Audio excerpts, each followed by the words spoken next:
The same mnemonic as palm coin.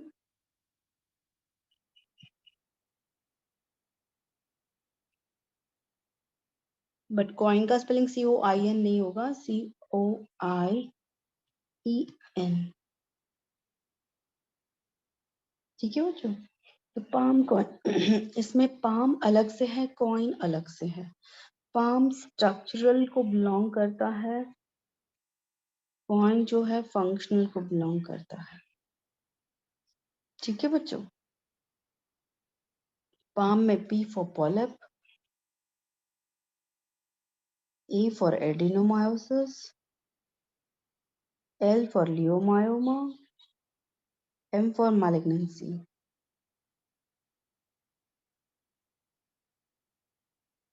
ठीक है बच्चों।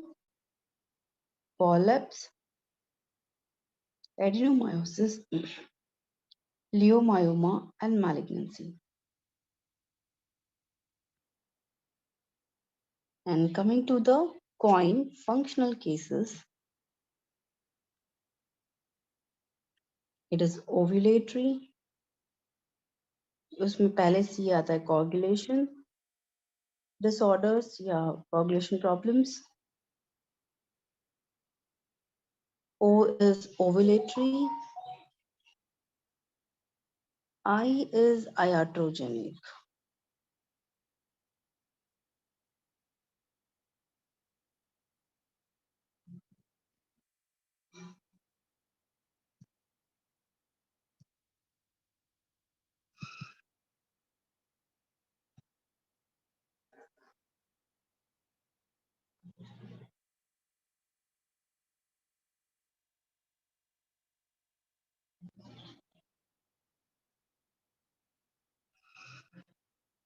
ठीक है बच्चों। iatrogenic भी मैं बताती हूँ क्या होता है, बस याद रखिएगा। iatrogenic, C for coagulation, O for ovulatory, I for iatrogenic, A for endocrine causes,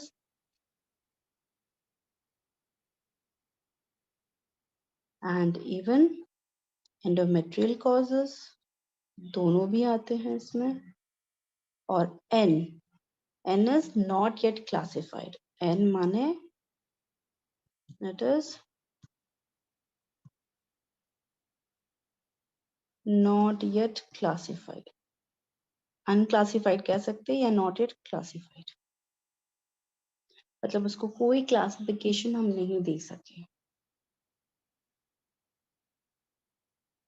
palm coin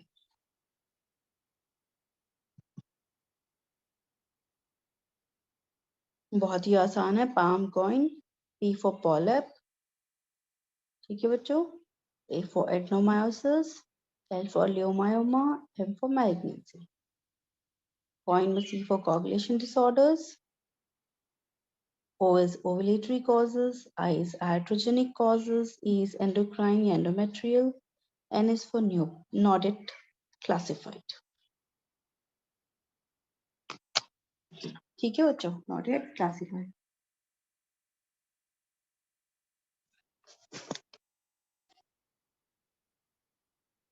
अब इसकी कॉजेस में चलते हैं। आपको क्लिनिकल फीचर्स तो पता ही है कि वो है पीवी ब्लीडिंग है, अब्डोमिनल पेन होता है, और जो भी उसके एसोसिएटेड दूसरे सिम्टम्स भी हो सकते हैं।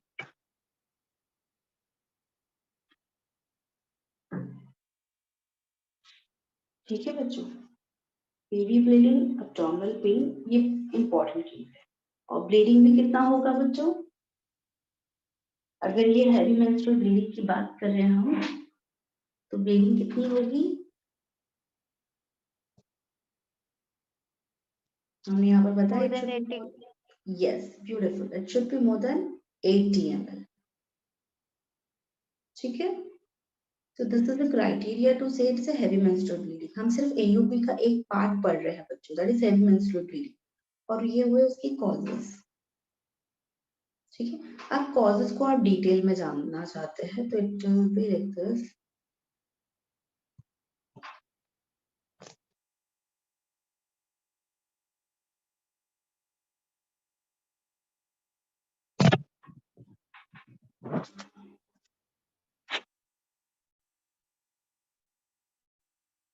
इसको हम AUB आपसे नहीं बोलेंगे, हम क्या बताएंगे इसको? HMB, हैवी मेंस्ट्रुअल ब्लीडिंग को एक शॉर्ट फॉर्म दिया है HMB। आप उसको HMB लिख सकते हैं, वो स्टैंडर्ड फॉर्मेट है, या इसको आप हैवी मेंस्ट्रुअल ब्लीडिंग करके पूरे शब्दों में भी लिख सकते हैं। ठीक है बच्चों। Okay, coming to the first cause, polyp.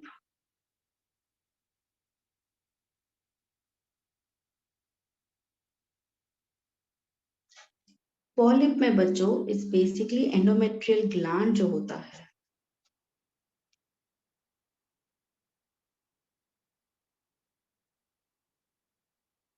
की हाइपरट्रोफी होती है।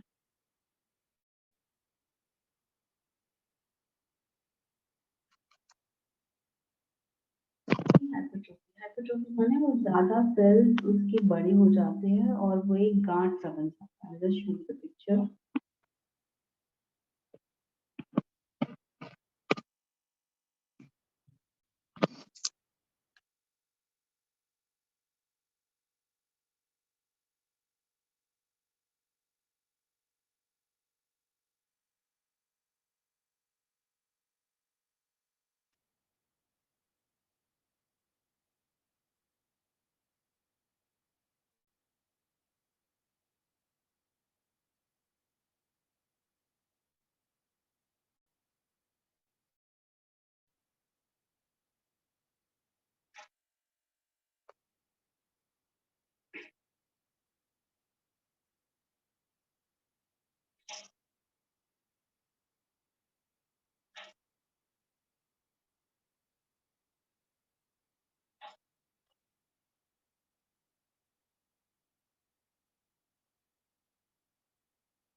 बच्चों ये जो पॉलिप दिख रहा है आपको यहाँ पर,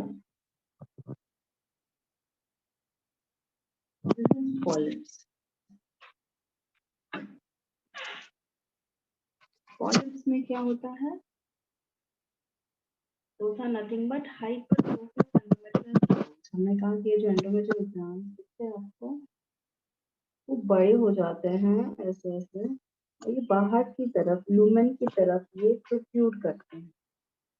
ये बाहर हो जाते, बाहर की तरफ या लूमेन की तरफ कह सकते हैं, वो बाहर निकलते, प्रोट्रूड करते हैं। ठीक है, वो मल्टीप्लाई होते हैं, बड़े बड़े हो जाते हैं और ये ल्यूमेन की तरफ से बाहर निकलते हैं। कभी कभार ये सर्विक्स से आ सकता है, कभी कभार ये एंडोमेट्रियम से आ सकता है। तो पॉलिप्स जो है आपको दो टाइप्स के मिलेंगे depending on the origin. Origin मतलब कहाँ से आ रहा है, वो यूट्रस से हो सकता है, यूट्रस माने एंडोमेट्रियम से हो सकता है, जिसको हम एंडोमेट्रियल पॉलिप कहते हैं, और या सर्विक्स से आ सकता है जिसको हम सर्वाइकल पॉलिप कहते हैं। तो पॉलिप जो है बच्चों कहीं से भी आ सकता है। ठीक है, एंडोमेट्रियल पॉलिप या cervical polyp depending on the origin. और उतना ही नहीं बच्चों, ये जो पॉलिप्स है उसको हम एक और तरीके से डिवाइड कर सकते हैं, endometrial as well as cervical polyp जो है उसको हम दो तरीकों में डिवाइड करते हैं।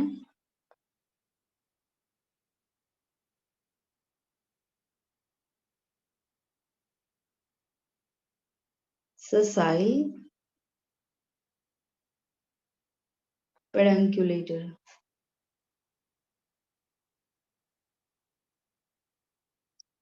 पेडंक्युलेटेड माने एक उसका स्टॉक है, ससाइल माने नो स्टॉक,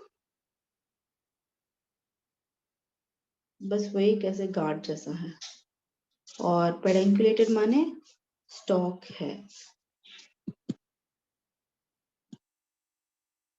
स्टॉक माने डंडा है, इस तरफ से इस तरह से आएगा वो, एक लॉलीपॉप जैसा, जैसे उसकी स्टिक है और उसका वो ऊपर वाला लॉलीपॉप है, बिल्कुल वैसे ही लगेगा, मतलब इतना भी ऐसा नहीं, इस तरह से।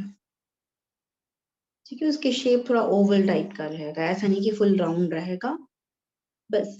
ठीक है, something like a lollipop only you can. उसका स्टॉक डंडा रहता है, जिसको हम पेडंक्युलेटेड कहते हैं। जिसको डंडा नहीं है उसको हम क्या कहते हैं, ससाइल।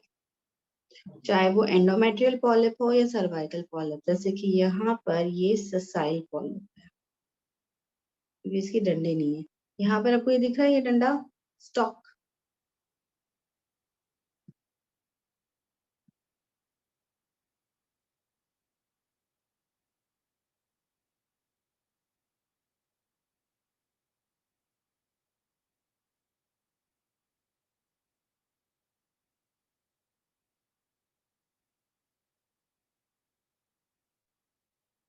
ठीक है बच्चों, तो ये है पॉलिप। पॉलिप क्या है, कहाँ से आता है, ये एंडोमेट्रियल ग्लैंड हाइपरट्रोफी। अगर ये सर्वाइकल है तो सर्वाइकल ग्लैंड के हाइपरट्रोफी से आता है। ठीक है बच्चों, और ये ससाइल हो सकता है या पेडंक्युलेटेड हो सकता है।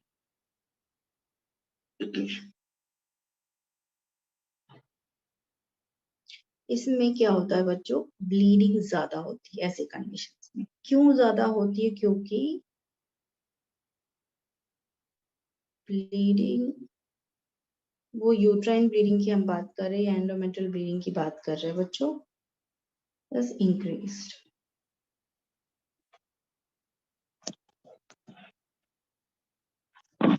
क्योंकि सरफेस एरिया बढ़ गया है। मतलब अगर ये यूट्रस है और यहाँ से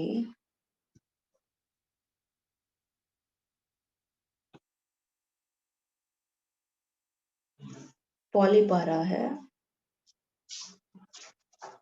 तो इसकी जो जगह है, आप देख सकते हो, ये जगह इतना ही नहीं बल्कि उसका और ये भी तो बढ़ गया।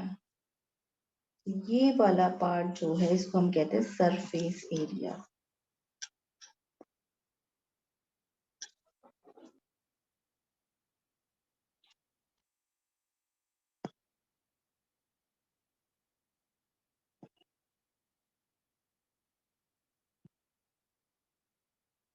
ठीक है बच्चों, इसको हम कहते हैं surface area. Just a minute.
हाँ बच्चों,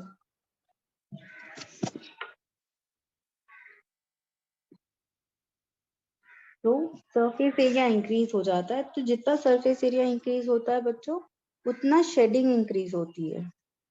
आप लोगों को पता ही होगा कि यूट्रस मतलब एंडोमेट्रियल ब्लीडिंग जो होती है मेंसेस के दौरान जो होता है, बेसिकली एंडोमेट्रियम शेड होता है।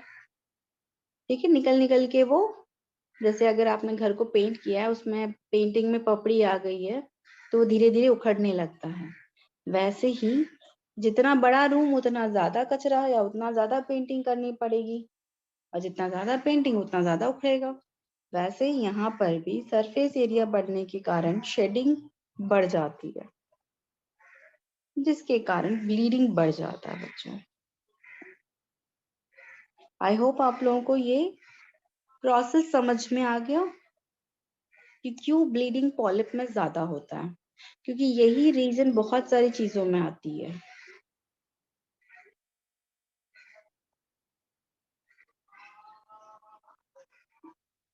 बट हो सकता है इसमें दर्द ना हो। ठीक है, मोस्टली दर्द नहीं होता, नो पेन मेंसेस के दौरान, बट ब्लीडिंग ज्यादा होती है। ठीक है बच्चों, इज इट क्लियर? कॉन्सेप्ट समझ में आ रहा है आप लोगों को?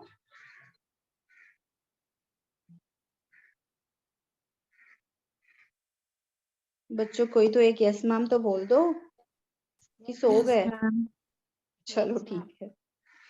किसके लिए, सोने के लिए कि समझ नहीं आने के लिए? समझ आ गया। समझ आ गया, चलो ठीक है।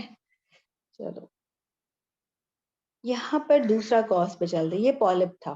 तो सेकेंड इज पी ए। ठीक है, पाम कॉइन पी ए पे आते हैं हम।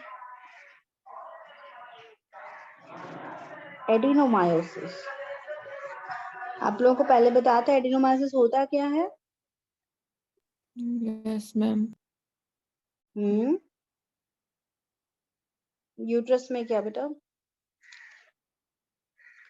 ओके, एडिनोमायोसिस माने presence of endometrium. Outside of the uterus. Yes, endometrium कहाँ पर? Outside of the uterus. या outside but within the uterus, मतलब बेसिकली इट इज मायोमेट्रियम। क्योंकि जैसे ही सीरोसा आ जाता है वो एंडोमेट्रियोसिस हो जाता है। सीरोसा सम अदर टिश्यूज, तो वो एंडोमेट्रियोसिस हो जाता है। जब तक एंडोमेट्रियम मायोमेट्रियम में है, उस कंडीशन को हम एडिनोमायोसिस कहते हैं। ठीक है, एडिनोमायोसिस की कुछ क्या कह सकते हैं कैरेक्टरिस्टिक्स है, उसकी खुद की फीचर्स है। उसकी फीचर ये है कि अगर ये यूट्रस है, ये इसका आगे का पार्ट है। ओके, थोड़ा सा इसको डायग्राम और अच्छे से कर देते हैं हम, एक minute. Okay, this is exactly the uterus.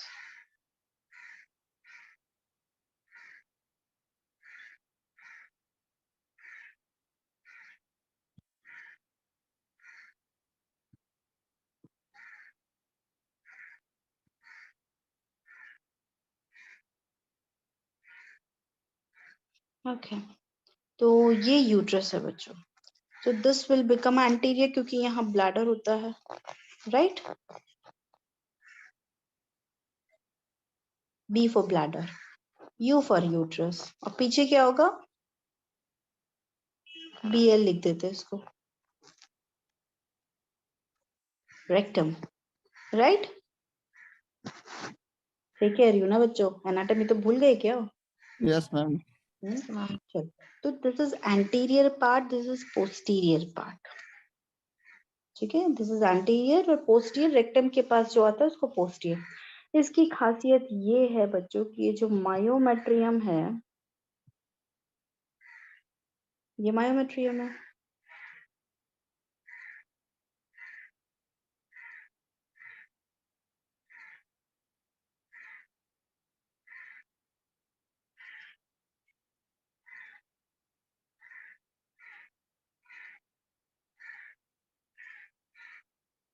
पर मायोमेट्रियम का जो पोस्टीरियर पार्ट है मोटा रहता है। What is posterior part of uterus? Usually बच्चों is thick.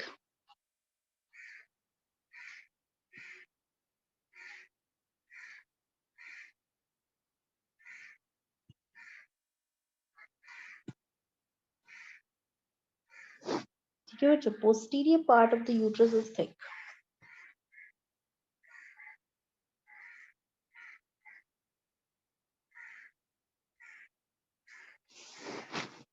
ये मोटा होता है कंपेयर टू पोस्टीरियर पार्ट और you can say posterior wall.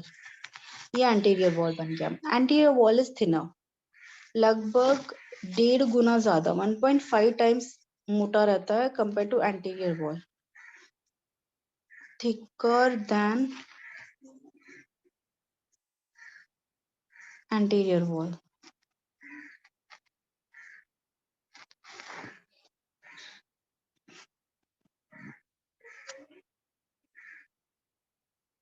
ये इसलिए भी है क्योंकि ज्यादातर एडिनोमायोसिस पीछे की वॉल को ज्यादा इफेक्ट करती है. जो भी रीजन है वी हैव नॉट श्योर. हो सकता है कहते हैं कि यूजुअली ये सारी कंडीशंस डीएनसी के बाद ज्यादा कॉमन होता है. ठीक है, डीएनसी माने डायलिटेशन एंड क्यूरेटाज, उसके बाद ज्यादा कॉमन होता है. तो इसलिए वो पोस्टीरियर वॉल को जब हम कुदेरते हैं तो उसमें ज्यादा डैमेज होता है. सबके अपने अपने थियरीज हैं. So what is important here is कि posterior wall is more thicker, at least 1.5 times thicker than the anterior wall. यहाँ पर एंडोमेट्रियम में हमें क्या मिलेगा? सॉरी, मायोमेट्रियम में हमें क्या मिलेगा? एंडोमेट्रियम मिलेगा. Endometrium. ठीक है, इस वाले कंडीशन को हम कहते हैं एडिनोमायोसिस. तो एडिनोमायोसिस में क्या गड़बड़ है? गड़बड़ ये है कि ये एंडोमेट्रियम वो अपने यहाँ मतलब हार्मोन से क्या हो जाता है, बड़ा होगा, सिकुड़ भी जाएगा, वो ब्लीड भी करेगा, शेड भी करेगा. मतलब ये एंडोमेट्रियम सारा काम करेगा बिल्कुल जैसे कि यहाँ का एंडोमेट्रियम होता है, पर वो भी महीने के दौरान करता है. सो इसके आसपास का जो मसल्स है वो थोड़े से पागल हो जाते हैं. कैसे पागल होते हैं?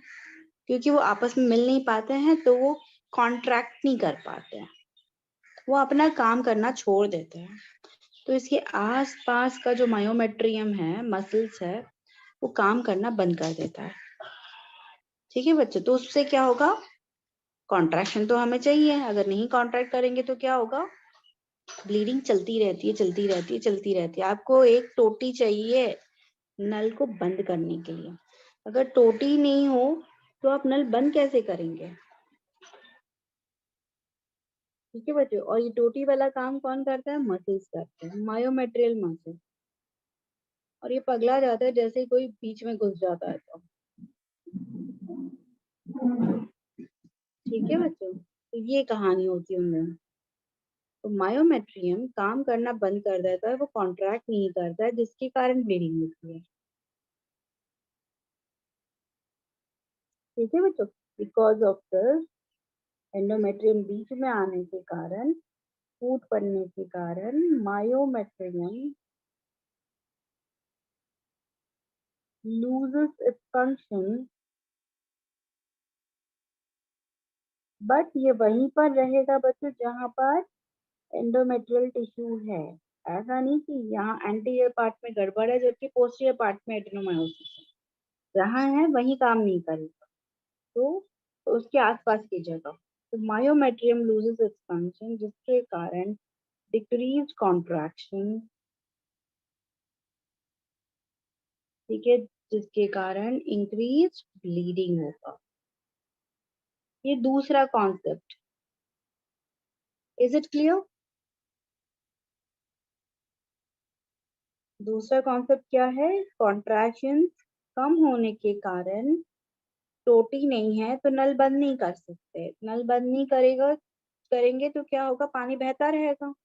तो यहीं पर ऐसा ही होता है. अगर वो ब्लड वेसल्स, क्योंकि हमने कहा है एनाटॉमी में कि मायोमेट्रियम जो होती है या मायोसाइट्स जो होती है They are the living ligatures.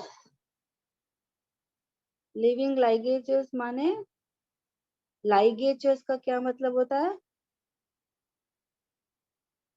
धागा बांधना, गांठ बांधना, ठीक है, गांठ बांधना, लाइगेजेस, या फंदा बनाना, यू कैन से। तो ये जो मसल्स होते हैं, ऐसे ढेर सारे ऐसे मसल्स आ जाते हैं।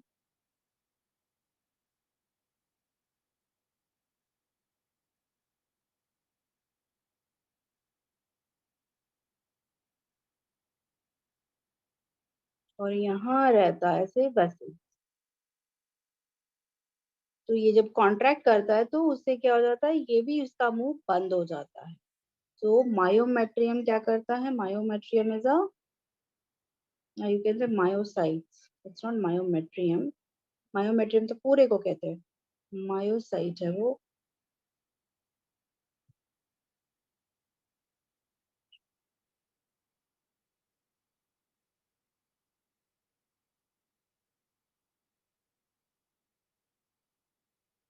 इज अ लिविंग लाइगेज, जो ब्लड वेसल्स को बंद कर देता है। ठीक है बच्चों, फंदा कह सकते हो उसको एक तरह से। तो ये उसका काम है बच्चों।